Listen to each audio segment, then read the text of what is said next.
जे कि जो एक्टिंग जो करी करुले है कि सी आम आगे चिकेन खाई आमको हाड़ फोपाड़े आ गोटे झील पिलाटे जो जो एक्टिंग कर मैडम जड़े तो आम तो समस्त को माँ सम्मान दो आम माँ बोली सम्मान दो लेडीज को उल्लेल भी जिते बड़े आम आम अनईचु सी आमको ऊपर हाड़ फोपाड़े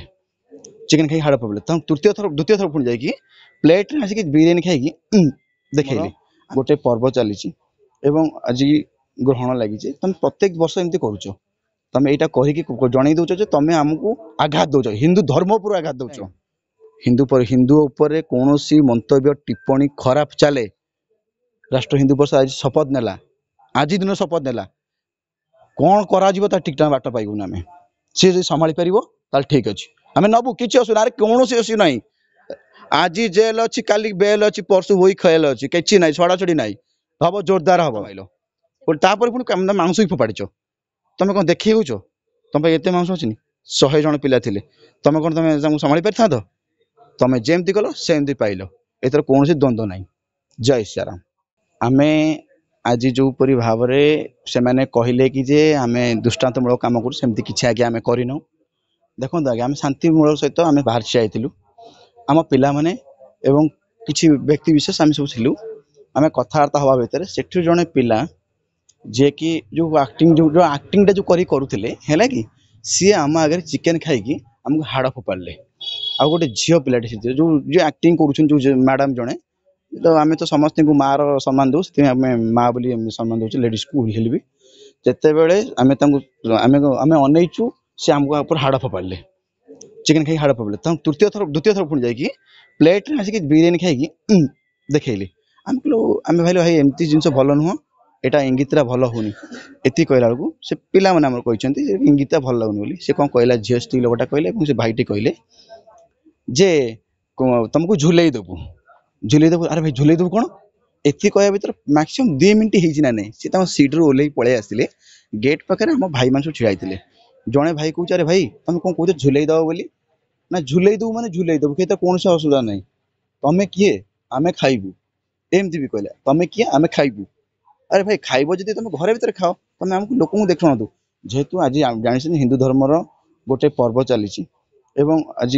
ग्रहण लगी तुम प्रत्येक वर्ष एमती करुच तुम यहाँ कर जन दौच तुम आमको आघात दौच हिंदू धर्म पर आघात दौच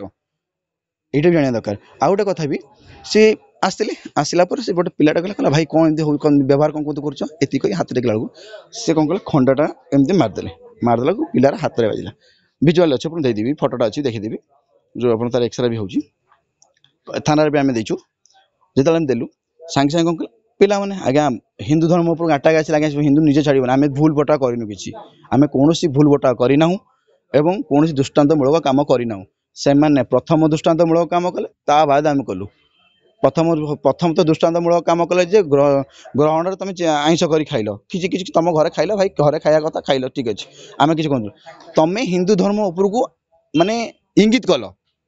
इंगित कर गोटे टाइमिंग था भाई इंगित एमती करा जाएनि 12टा पूर्व गलानी आम खुशी था 12टा पूर्व आम आनी था 10 12टा पर 3टा बेलू तुम रोषे कल आम आगे देखल देखला जिते पिला मैंने जाऊे पिला तुमको इंगित किसी करना तुम इंगित कर माने कौन तुम जन दौच आम हिंदू धर्म को आम छि कर तुम ठीक अच्छे तुम घर भर कर तुम रोड पर करनी आउ सी जो आम भाई आम जो चंदा हो ना कि रथ सी ब्राह्मण पिला नुह सी रथ नुह सी एक्चुअली हवा कथा कौन आमर